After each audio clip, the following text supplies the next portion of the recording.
Hey, security peeps, we are back with another episode of Diary of Hackers. My name is Joshua Moses, and Diary of Hackers is an initiative that tends to bridge the gap between cybersecurity enthusiasts and experts in the field. In this show, the professionals share their experience and journey thus far, as well as give their expert advice to the next generation of cybersecurity experts. Today, we are so privileged to have an amazing guest on the show. Guess who? Taiye Lambo. Yeah, he is the former CISO of the city of Atlanta. And interesting fact is he is born and raised somewhere in Africa, and Nigeria to be precise. More so, he have about 30 years of experience in the area of information technology across 4 continents, including 23 years of experience assisting various organizations globally to build robust, comprehensive, effective, and sustainable information security programs. Thank you so much, sir, for joining us this day. And he's a mentor to many, including me. He has inspired many in the field of cybersecurity. We're so privileged to have you on the show this beautiful day, sir. Um, to start Thanks for with, having me. yeah, thank you so much. Thank you. Um, I don't want to waste much time. So to start with, how did you get started? In cybersecurity. First of all, Joshua, thanks so much for everything you're doing. This what you're doing is probably what I would have been doing when if I was your age. Great job. Kudos to you and your members for all the great work you guys are doing. So to answer your question, I know you introduced me as having 30 years in IT and 23 years in security. I'm really not that old because I started at age 2. No, I'm just kidding.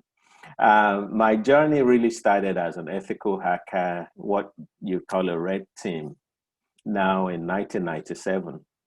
At that time, I lived in the UK after I finished my electrical engineering degree from University of Ilorin, um, 5-year degree. I moved to England at 21 and I didn't even serve. I actually skipped service and I wanted to become a chartered engineer back in those days. And then I realized it takes 2, 3 decades to become a chartered engineer. So I said, okay, I'm not willing to wait that long.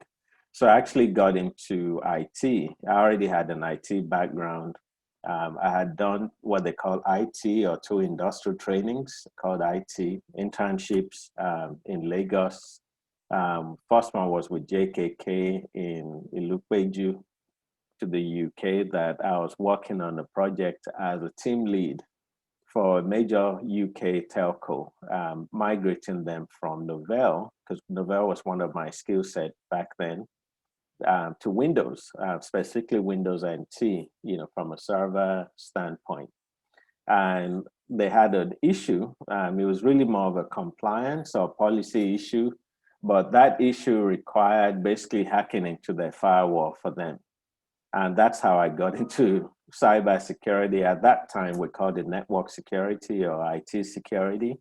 It's obviously since evolved. That's how I got into cybersecurity back in 1997.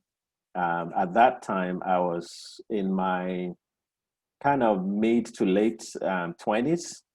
So I was really young at the time. And it's been an interesting journey. But if I really, really think back, I think the actual journey basically started maybe 4 decades ago, which would have been 2 decades before that. Um, at probably about age 10, I realized I had a knack for breaking and fixing, what they call break fix, which is, you know, tearing apart, transistor radios. At that time, I think they call them MiFis. You're probably showing my age. And just picking them apart and figuring out how to put them together. And luckily, my parents, both teachers, my dad was a professor at the time. Mom is a PhD. They were very, very patient with me. And because they somehow thought I knew what I was doing, even though, quite frankly, I don't think I knew what I was doing. But they had enough faith in me that I wasn't just really just a bad boy, that there was some sort of reason why I was, always putting things apart. And that's basically what a hacker does. I developed a knack for that at age 10. I think by the time before my 11th birthday, I was building antennas using what we call them fluorescent lights to build antennas, because we had moved from Ibadan to Ilorin, and I still wanted to get my favorite TV stations in Ibadan. And I remember building antennas using, my dad actually reminded me couple of years back, using a fluorescent tube. I would pick apart, batteries and turn them into chlorine. I don't know if you still remember the old experiment where you picked out I don't even know what it's called now. I'm so old. Where you take it out of the battery, some sort of magnetic thing, and you stick it into salt water, and before, a few hours later, you have chlorine, and you could actually use the chlorine to. I wouldn't recommend you do this at home, but you could actually use it to wash your white clothes. So I think that appetite or that drive really started at about age 10. So hopefully that kind of sums up, my cybersecurity and then the beginning stages of my cybersecurity journey. Wow, I mean, you have an amazing story to share, and I see a lot of experts. They started very young and with some kind of old techniques. I mean, we read Ghost in the Wires some few weeks ago, and your method is almost the same with that of Kevin Mitnick. I mean, Hmm. old techniques and the likes. Wow.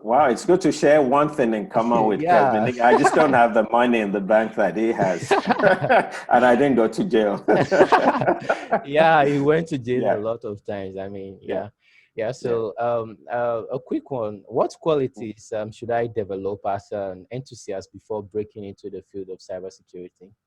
That is a really good question. So, and I'm glad the way you phrased it is before breaking into cybersecurity.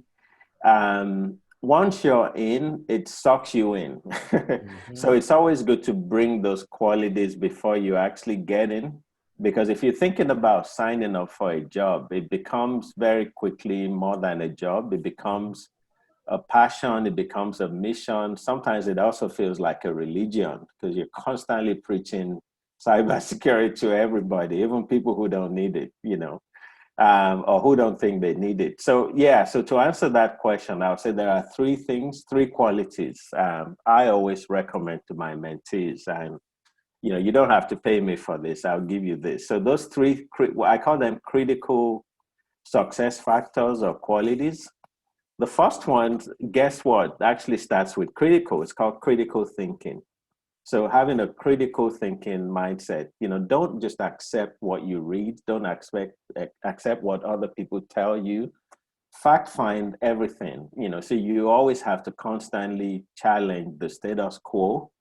Why are things like this? So you always have to ask questions, and you got to ask the right question. So I'm not talking about being negative, because you could be so critical, you could you could be so critical thinking that you become almost like the wet blanket in the room, everywhere you go. That's not what I'm talking about. I'm just saying being able to objectively look at data or what people give you and being able to judge what they tell you and what they provide to you with an objective, unbiased viewpoint, um, so that you don't have blind spots, because everybody has blind spots. Everybody at some point feels like they know things. It's an illusion. I speak a lot about attribution, and there are different types of attribution. There's internal attribution, there's external attribution. I even wrote a book on attribution that some of you may have read. So having that critical thinking mindset is very key. The next thing is you constantly have to be self-improving. So continuous improvement, improving is a challenge. But when you Google it, make sure you apply your critical thinking mindset, because just because you found it through Google doesn't mean it's true, right? So you got to be able to fact check everything you find out there, especially now that we live in an age of misinformation and disinformation. with that. But I'll say the third one, which is probably, I'll say one of the most critical, if not the most critical, is to have a business mind. So be business minded. Don't just think about technology or the technical as, see it as a means to an end, but the actual end result is making sure that the business goals and objectives are met. And I think if you bring those qualities into cybersecurity, you're going to do amazing things. There have been a lot of waves about college degree or certification, especially in the area of tech. So I want to get your take on that. And I mean, are they really necessary before becoming a professional in the field of cybersecurity? Okay, so I'm going to sound a little bit controversial. Everything I've done in the past 30 years in IT and 23 years in cybersecurity, I didn't learn in class.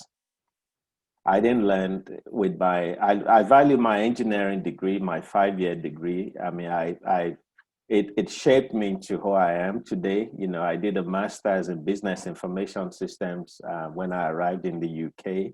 I value it. But if you're relying just on having a college degree, I would say, do you need it? I would say, no, you don't need a college degree. Now, if you have it, that's great. It's not going to hurt you, but you don't necessarily need a college degree to be a good cybersecurity professional or practitioner. Certification, yes, but I would say obtain certification that is very foundational, not the ones that teaches you to be like a forensics, nothing against those, be a forensics expert, you only maybe use those skills once a month if you're lucky. Obtain certifications that give you a really good grounding, kind of a holistic grounding in cybersecurity. So I would say, yeah, definitely yes for certifications, but make sure that you find things that give you the right foundation. And then you could build upon. You can have as many as possible, but start with the foundational knowledge. And if you have a college degree, great, but don't think you need to get a college degree to be a good cybersecurity practitioner. You also need to focus on soft skills above just technical skills. I've never hired anyone just purely based on their technical skills. I always hire mainly based on soft skills because I know they can learn the technical skills.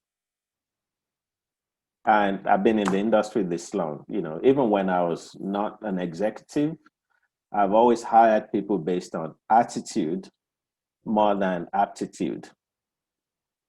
Because once they have the right attitude, everything else can be taught and learned by them. Interesting one. Interesting. Thank you. We just happy we're getting this for free. Talking about the non-technical stuffs, but I want to get your advice to cybersecurity beginners pursuing a degree. What advice would you give to a cybersecurity beginner that is pursuing a career in the field from both technical and non-technical ground?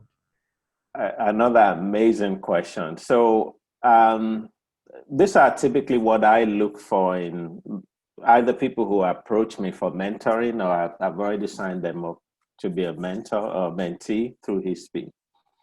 So the first one, I kind of combine them, I put them in one bucket. So there are 3 things. The first one is you need to be humble, you need to be hungry, you need to be teachable. So humble means just be humble. I mean, that's very straightforward. Don't be arrogant. The second one is to be hungry. But when I say hungry, don't be desperate, because desperation is, with anything in life, it's a red flag. If somebody comes at you and you feel they're desperate, that could be a red flag. So I would say hungry, but not what's the word? Not desperate. And then teachable means being able to take feedback. I used to work with a really wise guy, actually worked for him, who always said feedback is a gift. And feedback is truly a gift. You've got to be able to take feedback and run with it and make sure that you use it to self-improve. And then that's a good segue to the second point, because I kind of lumped humble, hungry, and teachable as one advice. The second one is invest in yourself. Take the time to invest in yourself. Nobody can invest in you the way you can invest in yourself. That means you got to be able to manage your time. You know, we have this saying in Nigeria, time is money. Time, not money. I mean, that holds true. You know, you have to make sure that you invest your time wisely. And if it means investing money, hand and money, you need to do that as well. You know, as a kid, I remember, you know, being the only male in I have three sisters, you know, so I grew up with three girls. Me being the oldest, you know, my twin sister may not agree, but I'm the oldest. Um, you know, by science, not by mythology. I have to make that point. So I would always make sure that every time I got allowance from my dad, I invested that money in my business.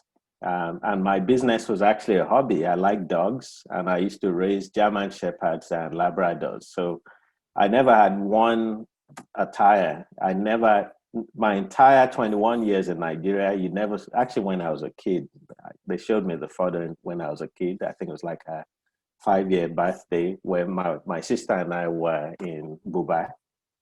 And since then, I never did, because they love wearing, I mean, girls like, you know, they like to treat themselves and look good. For me, that wasn't a priority. So every pocket money I got, I used it to invest in my dog business. And I made a lot of money, even as a teenager, selling German Shepherds. So be willing to invest in yourself. The third one is you need to have a mentor. Good mentors are very, very hard to come by, but you need to have a mentor, and you need to value your mentor's time. You don't take their time for granted. So once you find a good mentor, make sure you value their time. So I think those are the three things. I mean, it's really five, but you know, grouped into three. Wow. Okay. Thank you so much for those points. I mean, be humble, hungry, and teachable. Invest in yourself and have a good mentor, and also Yes, make sure you value their time. Okay. absolutely. All right. So the next question now is outside of cybersecurity, I mean, what other things do you enjoy doing? Your hobbies and the likes?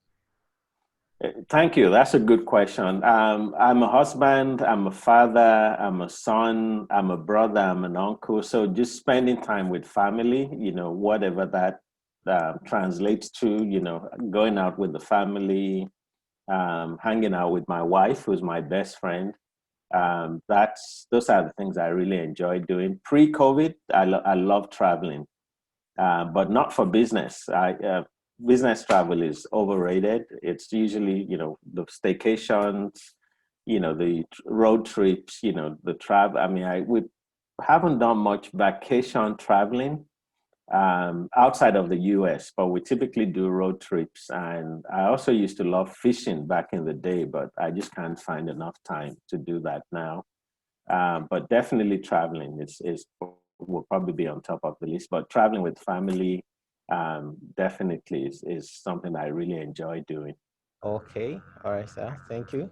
I think the next one is what is that life hack that you would like to share with us?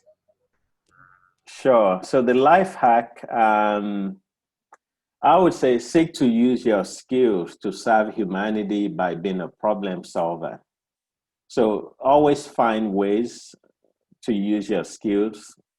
Everybody has skills. Everybody has talents. Everybody has gifts. You have that unique thing that makes you unique. Always look for opportunities to use that to serve other people.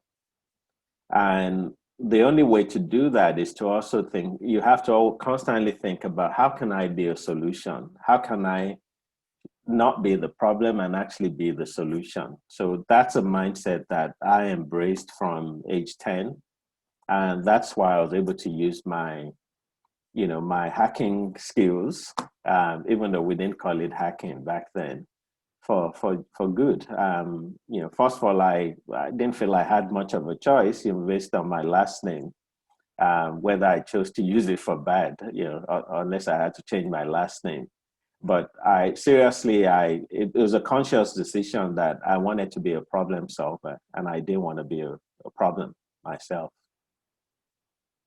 Right. I think one thing I will get from this is you should just try to be a problem, solver. You should try to be a solution. Look for that problem and solve it. A life hack. Thank you. Um, Absolutely. yeah. And the So money, the money comes with the yeah, territory. People are willing to pay for solutions. yeah, So whether you chase the money or not, it's going to come. yeah. True. True. Yeah. All right. What has been your biggest mistake so far in the field of cybersecurity? Wow. I would say the number one, I made many, like anybody who's a leader or who's aspiring to be a leader, you make mistakes.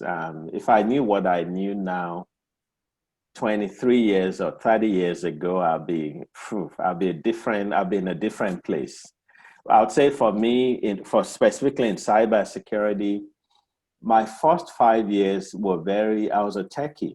I started out, on a red team unintentionally. My team, I was leading a team migrating this customer from Novell to Windows NT, and there was a compliance issue that led to, basically turning my team into a red team.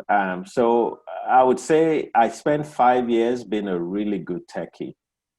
What I should have done was being an entrepreneur, because I've always been an entrepreneur, from a teenager. And a lot of the people that are well known in our industry probably started about the same time when I started. And if only I had learned what being an entrepreneur means, again, I probably wouldn't be here. I'd probably be somewhere else now, maybe on a private island somewhere that I own. Jokes apart, it would have leapfrogged me, significantly. So I wish I had started, if I knew what I knew now, I would have started a company, I would have built a product, and I would have been one of those, household names in cybersecurity. Um, no regrets, because I think we all have our own different paths. So now that I have that knowledge, I'm doing things very, very differently, in terms of my entrepreneurial journey. And I'm a lot smarter now. I have all this experience. So the good thing is, even when you make mistakes, there's still opportunities to fail forward and use those mistakes to improve, to self-improve, and to achieve your goals and your dreams. Yeah. Interesting. And funny enough, I'll be the first person that will benefit from this. Well, I think on this session, because I know many people would have had this from you and work on it. What part would you encourage the starters to embark on? Is it the blue team part or the red team part? Because many people are finding it very difficult to venture into this part and differentiate them. That is a really good question. So I would say both. I'm a big advocate for, even though I'm slightly colorblind, I don't know what purple actually looks like, but I would say purple would be my preference. So both offensive and defensive. It's good to know both sides, right? It's always good to know both sides. But I started out red team, just by accident, the offensive side. And it actually really made me, like, when I started doing the defensive stuff, it was so easy for me because I knew, it's like if you know how to break things, it's easier for you to know how to build it, because you know how it can easily break. Like you've done a lot of work in the cybersecurity space. Can you tell us more about it? Sure. Okay. Sure. So I would say one of my proudest achievements has been founding the Holistic Information Security Practitioner Institute. It's a mouthful, HISP, for short. So if you go to hisp.org, which was founded in 2005. The program started out as a training program, very early days of people taking security governance seriously. And it then became a certification. So some of our early adopters, like Microsoft, like CNN, Coca-Cola, ING, they wanted a way to validate the knowledge that the employees took from the class. So ING actually wrote the first pool of exams, test questions for us, and donated that to the nonprofit. So we spun off a nonprofit. So the training started as an eFortresses, which is one of my companies, and we spun off the HISP Institute as a nonprofit 2 years later in 2007. So I would say that's probably one of my proudest achievements. In the past 3 years, we focused a lot on minorities, mainly people of color, African Americans, especially veterans, especially homeless veterans and women. Basically just trying to get more people that are underrepresented in cybersecurity, because we're US based, into the industry, to help fill that global gap, which they said would be 3.5 million unfilled jobs by this year, by 2021. So in the past 3 years, we've been very, very intentional about reaching out to minorities, veterans, and women, especially for people who want to become future security leaders, director level and above, and on the CISO journey. So that's probably, through history, that's been one of my proudest achievements.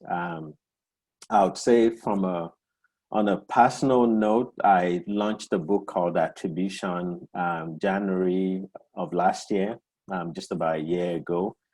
So it's Attribution, Social and Cyberspaces. Some of you may have already, I think we offered in addition to complimentary history training, we offered the Attribution audiobook. So some of you already have listened to the book. So publishing that book, Attribution, Social and Cyberspaces, was actually very,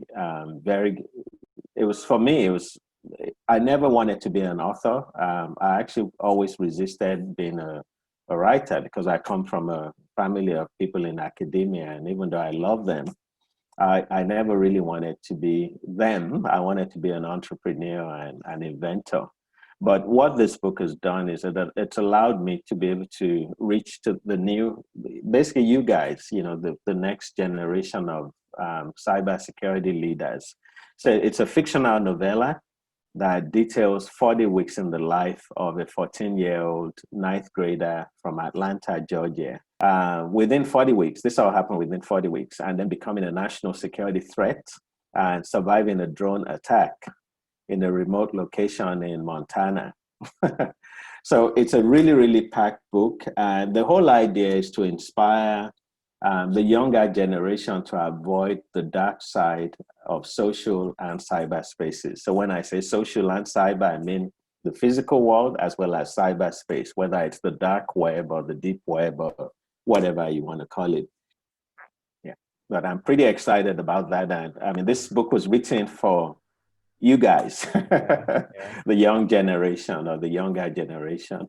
Yeah, so I've read the book, and I'm still reading it for the second time. Because I got a free gift from you, and it's interesting. It's a very interesting book, and I really will join and encourage my other members to get the book at because it's cheap and it's not something that you take more time to read. The audiobook is just like about 4 hours or so. So and Yes, it's also very short. yeah, Yeah. so So if you want to know more about any of this stuff, just go to my personal site, taiyelambo.com, and you'll be able to see references to the book as well as what we're doing through HISP called the Cyberist. So we have this outreach called the Cyberist under HISP, but you'll be able to see the links to those sites from my personal website. guys, you've heard from a former CISO of Atlanta, and it's not just an ordinary CISO, it's an entrepreneur, a mentor. We hope you learn from the juicy stuff he has dropped for us and take it up as you step up your cybersecurity journey. Enjoying to really, value this and take it up. Trust me, you're not gonna be anywhere near where you are now in the next 5 years if you heed to his advice. Thank you so much, sir, for joining. It's really a great privilege to have you Pleasure. on the show. Keep being the problem solver, and it's going to pay dividends. All right, take care. Thank you. Thank you, sir. All right, thank you.